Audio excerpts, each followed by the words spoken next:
Hi, Pastor Ken. Hi, How are you? I'm fine.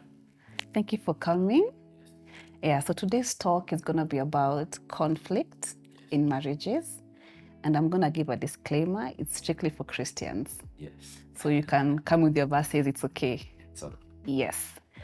So I had a small research, I did a small research and asked my married friends some questions Yes, about petty problems in marriage that have the potential to escalate into something really big. yes, Yes.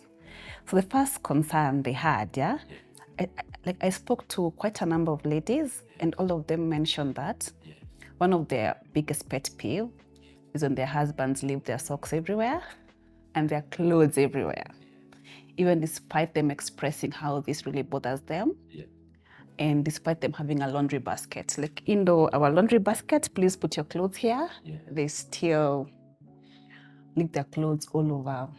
Yes. So I don't know, like what you have to say about that. Well,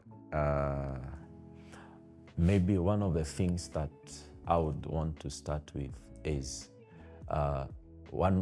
we cannot run away from some of those conflicts, especially in the place of marriage, because these are two individuals that have decided we want to start living together. So from the very first, from the beginning or the onset of your marriage, there are issues that you'll start to see rising up that maybe as a man or as a lady that are really not what you expected, or also some of the things that you really don't love. For example, as you've said, and it's common to so many men, that they will get into the house, they leave their socks everywhere, they leave their clothes everywhere, and maybe this man was living alone and there was no one that was coming to inspect him how he used to live. So when they get into marriage, now such a behavior, now it might recur in the place of marriage.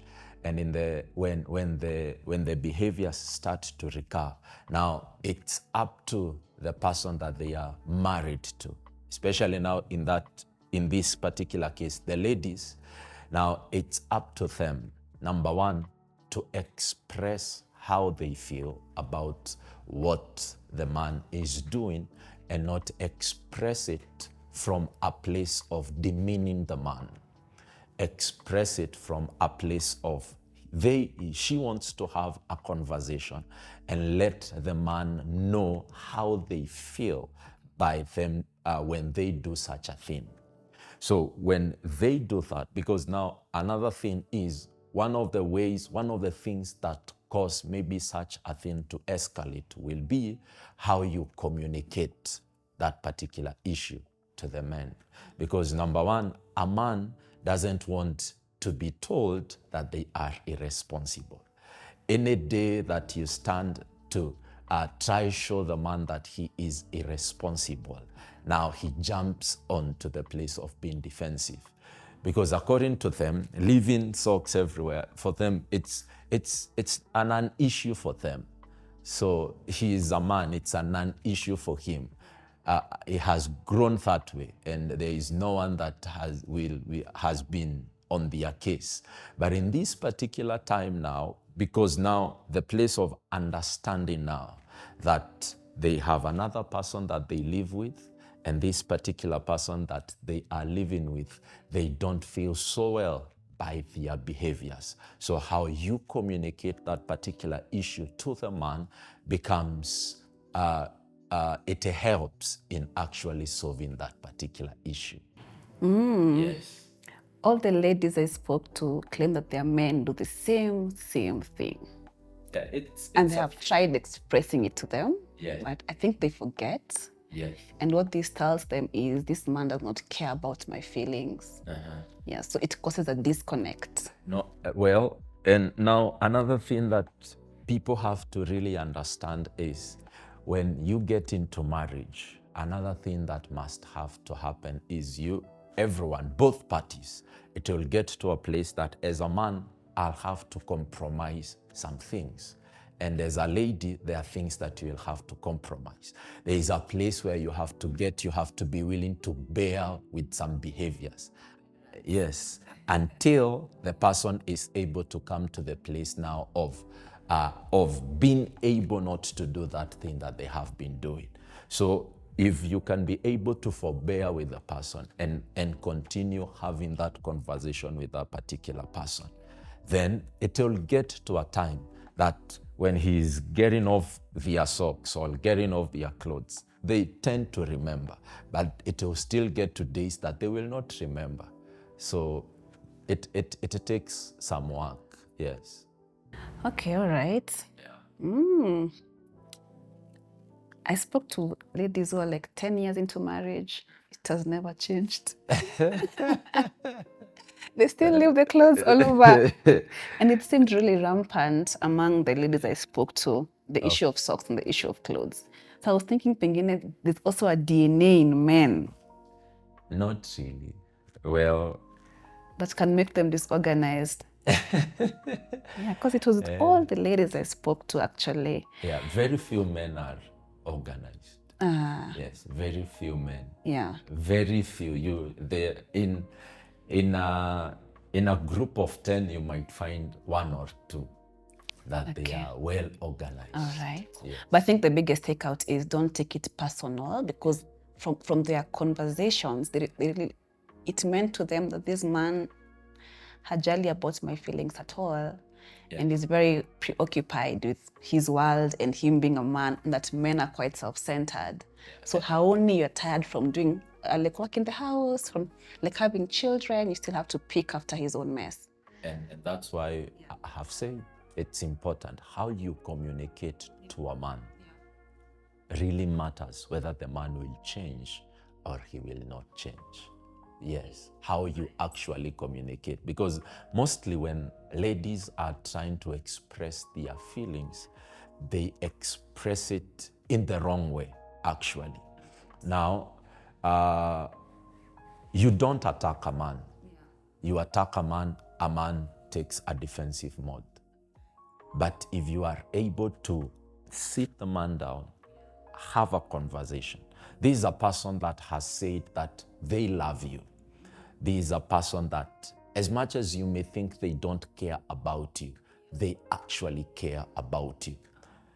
Yes, because the reason why they are in marriage with you, the reason why they got to choose you, it's because they love you, they care for you. So there is no day it should hit you to think that they don't care about you. So it's important how you communicate to them. Yes. All right. Thank you for that. And then we are in the 21st century. Yes. The ladies are paying bills. They're out there hustling a lot. Yes. The complaint is that as a lady, I'm out there working. Yes. And helping the man with the bills. Yes. But the men are not helping with the house chores. Yes. So a woman leaves work. She's very tired. Yes. To meet her man. Yes. In the house, watching a movie with dirty dishes all over. His socks maybe, and that laundry also all over, and he's very relaxed. So it really causes a rift between them. Yeah. Well, being in the 21st century and being in a place where people are getting to share bills, it comes back to the place of communication. Yes, and I'm the person who believes that you can come to the place of agreement on, for example, if as a man, there are things that are supposed to be done in the house, and maybe as a man you feel because you are a man, you are not able to do them. How about you get a person that will actually do that work for you? So that is why now, as a couple, you create a structure around your home to make sure that, for example, there is no day, if, for example, both of you guys are busy, So create a structure where now, number one, you get someone that will help you, a person that will be doing the chores for you, so that now the place of causing a rift because maybe of sharing the house chores, that is taken away. And so now you can be able to concentrate on the things that matter. And now, and that's why it's important. That's why I'm talking about communication, because one of the greatest things that causes marriages not to have a lot of conflicts is communication. If both of you are not able to sit down, talk, agree on some of the things that are supposed to happen in the house, you will always find yourself in a place where you will be fighting, or you will be in a place of conflict. So it's important. That's why it's important to talk about everything. Even the smallest of the details of anything, they need to be talked about, because that will help both of you. Because I believe the people that have chosen to stay together, these are mature people. These are people that have made up their minds consciously that they want to live together. These are people that know that by us living together, there are compromises that we have to make so that we can be able to accommodate each other. These are people that have done a study to understand that these are some of the things that cause marriages to have problems. So what do we do as individuals to be able to come to the place where we will not be fighting when we get to that particular place? So when you get to understand some of those things, that's why I'm saying now you can start to create structures around your home that will cause you guys not to come to a place of battles as a couple. Okay, so Pastor Ken, like most of the time, when a man is not helping out with the house chores, for most women, this communicates that he's being very self-centered. Yes. Yeah, but are there other factors that could contribute to that particular behavior in a man? Yes. Now, every lady, for example, before we can even come to the place of answering that question, ladies need to come to the place of understanding. How does a man think? What is the psychology of a man?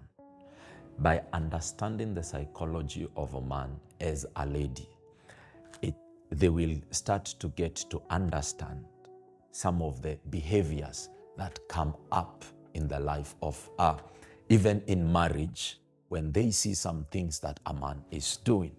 So when a man is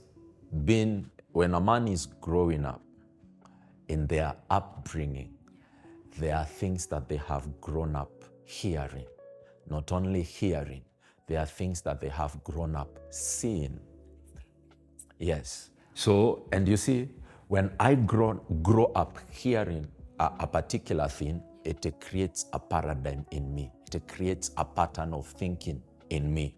Now, it becomes hard for me to be able to come to the place of changing that particular paradigm unless many times God helping you and you be willing to go through the process of even transformation and through the help even of the Holy Spirit. So there are men that grew up knowing that chores are supposed to be done by ladies.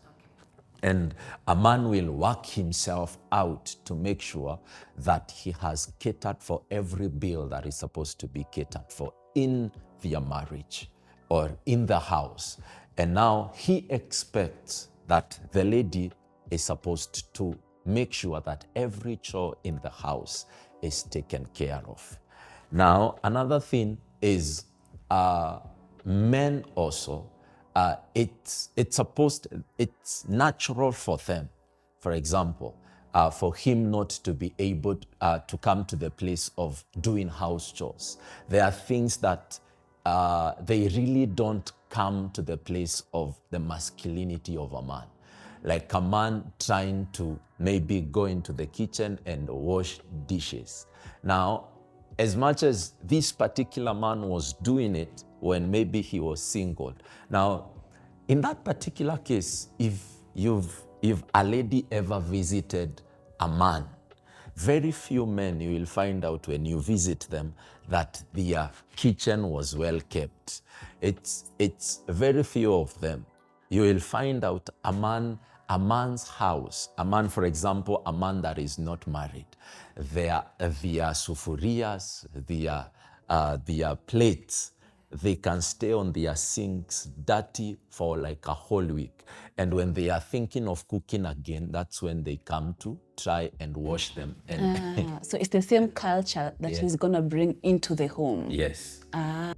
So sometimes it's, you see, when growing up also, many of us as men, we grow up, everything being done for us by our mothers. So yes, you find out when you're growing up in a home where there is a mother that understands, some of the men will not be given the work to do some chores in the house. And you find out if you have a sister, the sisters are the ones that are being told. They are the ones that will do the dishes. You find out if it's a man, there is the work that they are given to do. For example, of cleaning the compound. So you find out even in the place of upbringing, a man has grown up knowing there are chores that are for this particular gender and there are chores that are for us. So, and that's why you find out now the heavy works, you find out a man will want to do that, but some few things they want the ladies to actually take care of them. So my biggest takeout from that is that it is not personal. No, it's not personal. It's not and personal. now there is also the place where there are men. And I also believe that all men are supposed to come to that particular place, the place of understanding that the people that we are married to or the people that we get married to, they are not what? They are not our, they are not our employees. Okay. For lack of a better one. Yeah. Yes, you did like a better word. Yes. So we need to come to the place of understanding that these are our partners. And as our partners, sometimes there are times that you tend to bring them to the place of knowing you care about them and you want to help in doing some house chores. Now this will take a lot of understanding from a man so that he can be able to come to that particular place of helping. Whereas there are men, it's not a trouble for them to help, but there are others that they need to come to that particular place where they can choose, and they should choose to help the ladies with the house chores. Yes. All right, sawa. Thank you for that. I've learned something genuinely. So the next one, the issue of having boundaries in marriage. Yes. More precisely when it comes to phones. Yeah. So what's your take on the issue of phones in marriage? Is it my phone, your phone, or our phone? Well, it's my phone, it's your phone, it's supposed to be our phone. Yeah. It's true, because when it comes to marriage, another thing that maybe it's important for us to note is that when you are joined together, now this is according to scripture, you become one. When you become one, it's important for all of you to understand that which is mine, it's supposed to be yours. So my phone, I should not have a problem if you're going through my phone. And you should not have a problem as my wife when I go through your phone. Because I believe we should come to that particular place where we are open with each other. Now, the problem comes in when maybe the reason why you will pick my phone is to seek to see whether there are things that I'm doing that are wrong. and maybe you're trying to pick up fights, or you see something in my phone and try to pick up a fight. But the reason why I have given you a chance even to have my phone is because I want to be open with you. As maybe my partner, I want to be open with you. So if, for example, you find something that is not right on my phone, it is not the place of picking up a fight. It's the place of having a conversation. That you're supposed to talk about it. That why did I see this and this on your phone? Why did I see this lady texting you? Why did I see this man texting you? And you guys can be able to have a conversation without any of the parties thinking that this person has maybe started cheating, or this person is trying to do something fishy behind other person's back. So the place of phones, whereas nowadays the narrative that is out there is, if you want peace, stay away from the phones of your partners. Whereas that's a very dangerous thing. It's a very dangerous thing, because if we decided to be in marriage, it means if we made vows, we declared that day that we've decided to become one. And the place of deciding to become one, we become one team, and everything about you, I should come to the place of knowing it. And everything about me, you should come to the place of knowing it. Yes. Okay. Yeah. That's for Christians only. It's supposed to be that way for everyone. It's not for Christians only. Really? Yes. Because the main goal of most people like when going through their partner's phone is to snoop. Well, it's and that's why it's not supposed to be that way. Yes. And the reason, you see, if I have given you my password, if I have given you every password of my phone, it means that I trust you with every detail concerning my life. So, and that should inform you that I want to be open with you. And as it informs you that I want to be open with you. Now, the reason why I will want to snoop, or the reason why people would want to check and see what is it that you're hiding, is maybe because your phone has 10 passwords. On your WhatsApp, there is a password. On your lock screen, there is a password. On your WhatsApp, there is a password. On Yes. your messages, there is a password. Yes. On your Facebook, there is a password. Yes. On your Messenger, there is a password. Yes. Everywhere. Yes. Every social media platform, Yes. every messaging platform Yeah. has a password. Yes. Now, that will cause me to suspect what is it that you're getting to hide. And that will cause me to want to know what is it that you're trying to hide. But if I don't have those passwords, you are free to use my phone. There is no day that I will ever think there is something that you're hiding. Okay, as a person, Yes. I really value my space. So I have password. I'm those people who have password on my apps, yeah? Now, when you get married, you don't have your space.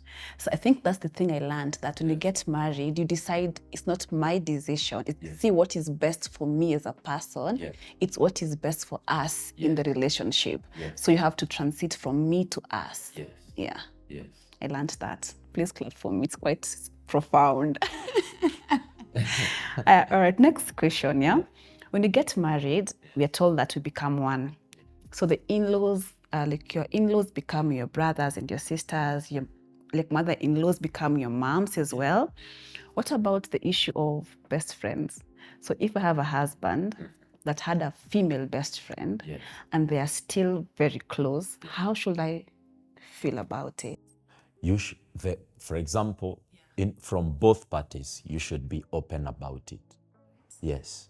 And when you get open about it, there is now the place even of setting boundaries. And I believe when the day you decide to get married, you need to inform your friends that these are my boundaries now. Yes, that these are my boundaries. I am now married. You might not be able to call me at a particular time in the night. You might not be able to text me at a particular time in the night. there are things that we might not be able to do. Because right now, as much as now you are my best friend, now this particular person that I have gotten now becomes my first friend. And now I have to make sure that I am building up a relationship with them, and I have also to make sure that there is no external force that might bring trouble in my marriage. So it's important that if you have a best friend that maybe you had and you still feel that that relationship should continue while you're still in marriage, it's important to talk about it. It's important to talk about even the people that you're partnering with. For example, even in business, let your partners get to know that this is my partner in business, this is my best friend, or this was my best friend. But I am willing to make sure that there are boundaries in our relationships because of this particular thing that we've decided to do. Yes. All right. It's a very good answer. Like, you can maintain your close friends, Yes. but still have boundaries. Yes, and it's important. Now, Yeah. that's why it's important to let your partner know. And it's also important when you guys decide, when you choose a particular person and this person becomes the person that you're tending to get married to, even in the place of dating towards getting married, introduce them to your friends. When you introduce them to your friends, now there is a place where it will get, maybe your partner does not love your friends. What are you supposed to do? So there is that, yes, there is that particular place where sometimes you will have to compromise. Yes, because if this is the person that you've chosen to be the person that is supposed to be your husband, to be your wife, you have to compromise on some things. Now you have to tell them, now, you know what, as much as you're my friend, I have another important person in my life that we are building something with. So you can still be talking on the side, but you need to let your wife, your husband, to be so secure to know that that person will never be a problem in our marriage. Yes. Even if it means cutting them off for a while. Yes. Yeah. Yes. Yeah, that sounds quite fair. Yes. So, any complex, I think we can talk about it next time because of time. Yeah. So I'll go to the other question. Yeah. The question of, I watched a podcast and I saw a Christian lady saying that she was really eager to see her marriage work. Yes. So she took scriptures very seriously. Yeah. And one of the verses that really was so profound to her was, it's better for a man to live under a leaking roof than with a nagging woman. Yes. So she took this to mean that if they have issues in their marriage, Yes. hafai kusema yote, or just hold back some. If you have like 5 issues, just share 2, and then you can stay with the 3 because you don't want to be nagging. Yeah. So, and I really feel like sometimes, more so if people are narcissistic, they really use scripture against their partners. So, like, who is a nagging woman and who is a woman under oppression in marriage? Like, what's the difference between these two people? A nagging woman. Okay, many times when, as a woman, one of the things that many ladies are not able to do to men is what I have spoken about. Number one, when people get married, number one thing that they need to understand, they become a team. They are on one side. That is important for them to know. And especially the ladies. The ladies need to come to the place of knowing that in this marriage, you are not on that side and the man is on this other side. You become a team, and that will inform your conversation. Because when you know that you are a team, it brings up the idea of that we are a team that are in an institution that is called marriage. Now, as a team, we are the ones that are supposed to fight for our marriage. So if there is any issue that arises, that issue, we are supposed to work on it as a team.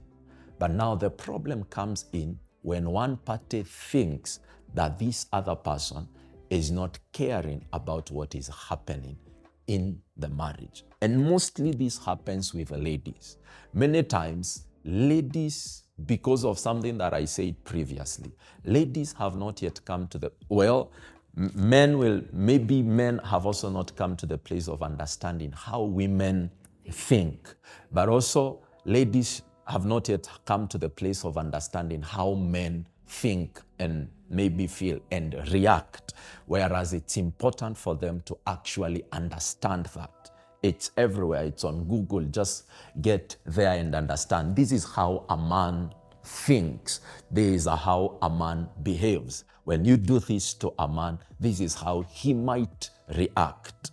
So, ladies need to come to the place of knowing how I react towards issues to my man will cause the man to have an answer of the kind of a woman that I am. And many times, many women react in a negative way towards issues. And that's why I say, when you react in a negative way, what happens to the man takes a defensive mode. When the man takes a defensive mode, now, because many times when you bring up an issue or there are issues, sometimes men seems not to really care. But it's not that they are not caring.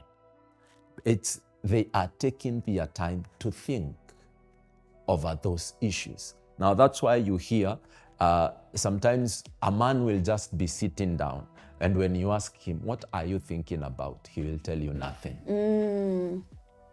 But what does that mean? In the nothing, there is what they are thinking about. Okay. Yes. So sometimes when maybe as a lady, you speak to a man concerning an issue, and it seems like they are taking time to respond or even to come to the place where they have maybe given you some answers.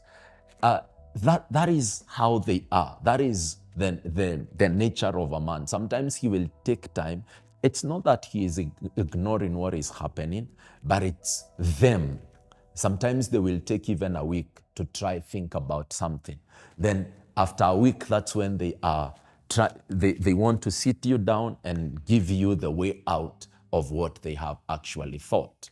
So now, if you don't know that as a lady, you will think that this person does not really care about what you have told them.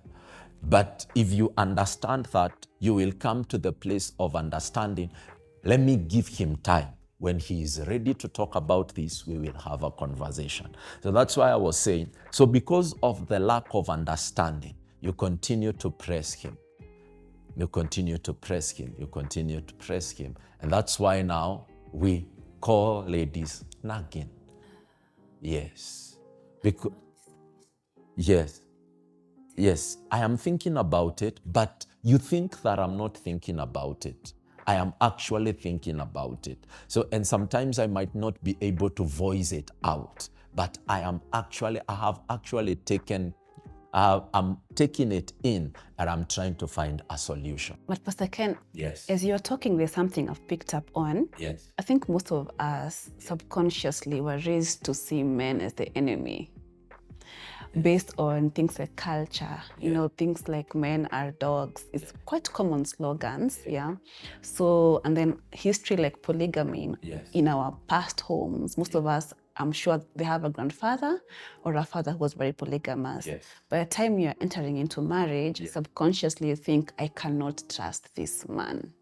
So when issues erupt, you're also fighting your enemy. So, and why get to a marriage whereas in your heart, you know you cannot trust that man? Because attraction is a very innate part of human beings. So like most of us, just even in their own traumas, your own baggage, you can attract somebody that you want to love. But subconsciously, unaware to yourself, you perceive this man as an enemy. And that's why I say it. Now, that is in your subconscious. So the day that you start making up your mind to come into the place of marriage, you get to your conscious mind and you start making some deliberate decisions, and not deliberate decisions consciously, that I am getting married. I am getting married to a person that I know have issues. I am getting married to a person that I know I want to live with them for the rest of my life. So consciously, you need to come to the place of knowing that as I get into this marriage, there are issues that I will get to deal with. There are troubles that will come with my marriage, and I have to be willing to face them and get to deal with them. So now the place, and that's why there is a video that we spoke and said that many of us have to come to the place where we work on ourselves. In working on ourselves, that's where we work on our wholeness. And we should not allow the things that happened, we saw in our past, we saw with maybe our parents, we saw with our grandfathers happening to them. They should not get to inform our future decisions. Yes, and it's the place where you give yourself to allowing the Holy Spirit, allowing yourself to come to the place of transformation. Yes, and now let me say the reason why also many people are failing in marriage is because, especially in Christian marriages, is because both parties have not given themselves to transformation. They have not given themselves to working on themselves as individuals and working towards becoming better individuals. So many of us call ourselves Christians, but as we are calling ourselves Christians, we are actually, as a Christian, there is what you actually ought to become. We need to come to the place of understanding that the day that I got born again, that I need to start to pursue to become like Jesus Christ. Now, in the pursuance of me becoming like Jesus Christ, and my partner should also be pursuing the same. So when both of you come into the place of marriage, as much as you are a couple, you are still working out your salvation with fear and trembling. And people that are working out their salvation, there are times they know. There are people that accept we are deficient in some areas. There are people that accept that I am work in progress. And if I am work in progress, if you understand that my husband is work in progress, I understand my wife is work in progress, we will be willing to forbear with one another. And we will be willing to continue working on ourselves and continue encouraging ourselves on working on ourselves so that we can become better partners. Hey, that one's really good. I've learned something. Yeah. I've really learned something. I love the last one, yeah? Yes. I realized that like most of us were not taught how to like regulate their emotions. Yes. So you find that Mimi, if I put myself in check, when I'm angry, I shout. Yeah. Rather, I used to shout. I'm really putting myself in check. Not because I want to offend you, Yes. but because I want you to hear what I'm trying to tell you, that I feel like you've really been dismissing it. Yes. But of course, like no one deserves being screamed at, Yes. so it's fine. But then now, I'm seeing a trait in Christians Yes. where you're passive aggressive. Yes. So you're being told something, umenyamaza, you do what we call stonewalling. You just listen and then just, alafu you end up also judging the person that was more reactive. Yes. But both of you are in the same WhatsApp group. Yes. I don't know if I'm making sense. Yes. Yeah. So how should we really, I don't know how to ask that question. First of all, like an advocate for patience, and that like knowing that you're not really perfect just because you're passive aggressive, but at the same time, like what's the best way to handle conflict? Like if like if your partner was to come to you and you're really offended, what would you do? Would you like shut down and just keep quiet? What would you tell them? Now, in the place of anger, anger can be destructive. And Can be anger- silent. Yes, anger is actually destructive. Now, let me go back to the Bible.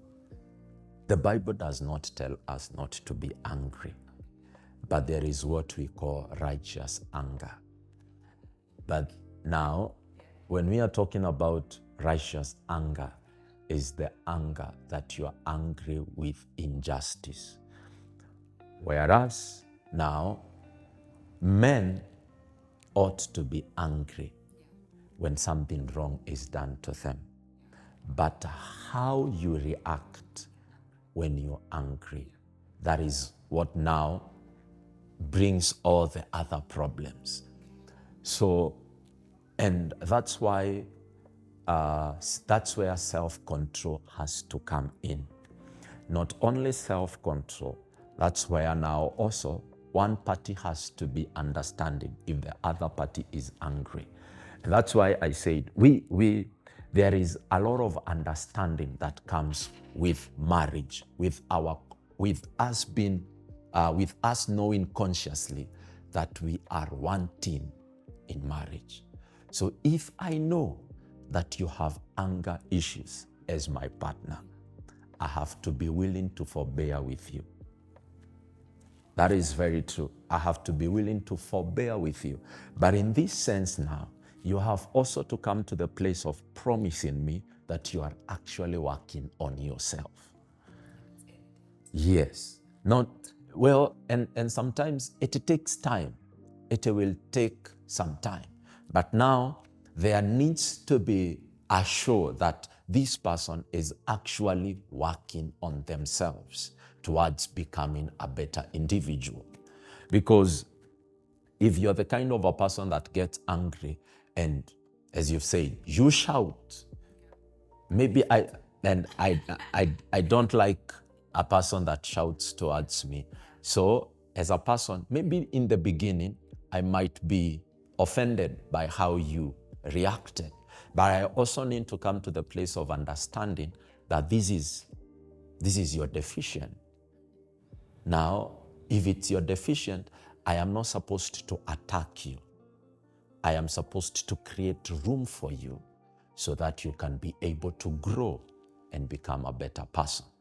So that is why it's important. That's why I'm talking about understanding, that both parties are supposed to come to the place where they really understand one another. That if this is maybe a behavior that you have understood about your man, your partner, as a lady or as a man, and this is how they are behaving, you're supposed to create a room for them to actually become better versions of themselves instead of using that to attack them. So now the problem comes in when now I use that which is your weakness to actually attack you. When I use, yes, when I do that, now I am not playing a fair game. I am actually now bringing you to a place where you will get to a place of being defensive. You will also try to start defending yourself because when I start attacking you. So it's important as couples, as partners, to be able to know when you see some troubles with your partner, when you see some deficiencies with your partner, it's good to create room and start to talk about those issues so that you can know how to help one another. As much as sometimes when you are angry, maybe you would say something that will get me angry.